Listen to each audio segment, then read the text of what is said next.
कौन से टाइप का टूथपेस्ट यूज करते हो? जी नहीं, मैं ब्रांड नहीं जानना चाहता हूं, लेकिन मैं ये जानना चाहता हूं कि क्या आप लोगों ने अपने टूथपेस्ट को पलट के उसके पीछे ग्रीन या रेड मार्क चेक किया है, जैसे कि वेज और नॉन वेज के पीछे होता है। जी हाँ गाइस, ये ग्रीन या रेड मार्क आपके टूथपेस्ट के टाइप को बताते हैं। जैसे कि अगर ग्रीन कलर हो तो इसका मतलब ये बिल्कुल नेचुरल इंग्रेडिएंट से मिलके बना है, मतलब यूज करने लायक है। अगर इसके पीछे ब्लू कलर हो तो इसका मतलब ये है कि वो नेचुरल तो है ही, लेकिन उसके साथ साथ उसमें मेडिसिनल प्रॉपर्टीज को ऐड किया गया है, वो और भी अच्छा है। लेकिन अगर रेड कलर मिले तो वो खतरनाक है, क्योंकि उसमें नेचुरल के साथ साथ केमिकल्स भी ऐड किए हुए हैं। लेकिन सबसे खतरनाक होता है ब्लैक कलर, जिसका मतलब यह है कि वो टोटली केमिकल से बनाया गया है। और अगर आपको ब्लैक कलर दिखे तो उसे तुरंत फेंक देना। ये जो आलू चिप्स आप लोग खाते हैं, उसके पैकेट्स को देख के आपको ये अक्सर लगता होगा कि कंपनी वाले पैकेट्स में सिर्फ हवा भर के बेच रहे हैं, इसमें चिप्स तो नाम मात्र के होते हैं और ये हमें ठग रहे हैं। लेकिन जिस हवा के बारे में आप लोग कंप्लेन करते हैं ना, वो नॉर्मल हवा नहीं होती, उसमें नाइट्रोजन भरी जाती है। और एक्चुअली वो नाइट्रोजन ही है जिसकी वजह से पैकेट का चिप्स इतना क्रिस्पी रह जाता है, यानी कि नाइट्रोजन चिप्स को प्रिजर्व करती है। इसके अलावा नाइट्रोजन एक और काम करती है, जब चिप्स को ट्रांसपोर्ट किया जाता है तब ये चिप्स आपस में टकरा टकरा के चूर चूर ना हो जाए, इसको बचाने के लिए नाइट्रोजन एक कुशन की तरह काम करती है। अब आप जान गए होंगे कि इस हवा के पीछे का राज क्या है। कांच इंसान के द्वारा बनाया गया सबसे खूबसूरत मटेरियल है, लेकिन क्या आप जानते हैं कि कांच को मिट्टी यानी कि रेत से बनाया जाता है? जी हां, आप ठीक सुन रहे हैं, कांच को रेत से बनाया जाता है। लेकिन ये इतना आसान नहीं है। इसके लिए मिट्टी को यानी कि रेत को 1700 डिग्री सेल्सियस पे मेल्ट करना पड़ता है। जी हां, इतने हाई टेम्परेचर पर। और उसके बाद वो एक ट्रांसपेरेंट लिक्विड में कन्वर्ट हो जाता है और ठंडा होने के बाद वो सॉलिड के जैसा लगने लगता है, लेकिन वो एक्चुअली सॉलिड नहीं होता। साइंटिस्ट इसे एमोर्फस सॉलिड या फिर सुपर कूल्ड लिक्विड भी कहते हैं। सबसे खास बात यह है कि कांच को मोल्ड करना बहुत ही आसान है और कांच रिसाइक्लेबल भी होता है। गाइस, एक बहुत ही मजेदार फैक्ट बताता हूं। स्वीडन का एक शहर है जिसका नाम है एस्किलस्तुना, और वहां की गवर्नमेंट ने वहां के भिखारियों पर लाइसेंस फीस लगा दी है।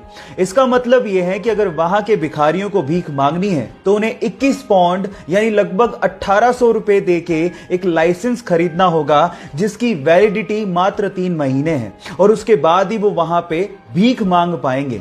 और अगर बिना लाइसेंस के वो भीख मांगते पकड़े गए तो उन्हें 342 पाउंड यानी कि लगभग 30,000 रुपए का जुर्माना भरना पड़ेगा। गाइस, क्या हो अगर आप किसी इंसान की किडनी अपने अंदर ट्रांसप्लांट करवाएं और उस इंसान की यादें आपके अंदर आ जाएं? क्या ऐसा मुमकिन है? जी हां, ऐसा मुमकिन है। इस पूरी ही दुनिया में बहुत सारे ऐसे केसेस हुए हैं जहां पर किडनी ट्रांसप्लांट कराने वाले लोगों को वही विचार, शौक या आदतें आने लगती हैं जो कि अंगदान करने वाले इंसान की थी।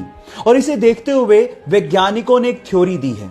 वैज्ञानिकों के अनुसार हमारी बॉडी के हर एक सेल के पास अपना एक छोटा सा दिमाग होता है, जिसमें वो यादों को स्टोर करके रख सकता है। इसे देख के तो यूं ही लगता है कि अभी बहुत सारी ऐसी चीजें हैं जिन पर से पर्दा उठना बाकी है, जिसका जवाब विज्ञान को देना है। एक घटना है तमिलनाडु के पोथुगुड़ी गांव की, जहां के रहने वाले करपू नामक एक लड़के के घर के पास पूरे ही गांव का स्ट्रीट लाइट का मेन स्विच था। जैसे ही शाम होती वो स्विच को ऑन करता और पूरे गांव में रोशनी आती।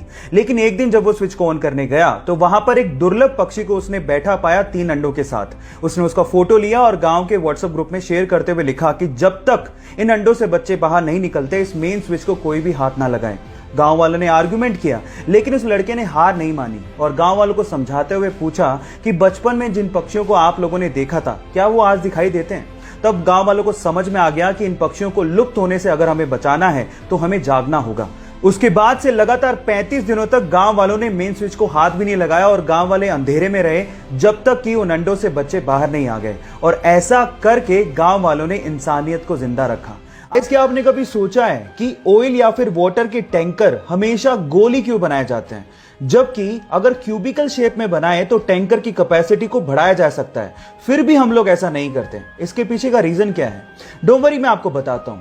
उसके पीछे का रीजन ये है कि जब भी किसी लिक्विड को किसी बॉडी में कैरी किया जाता है तो वो लिक्विड बॉडी के कॉर्नर्स पे बहुत ज्यादा प्रेशर बनाता है, जिसकी वजह से कॉर्नर्स के क्रैक होने की संभावना बढ़ जाती है और लिक्विड वहां से लीक भी हो सकता है।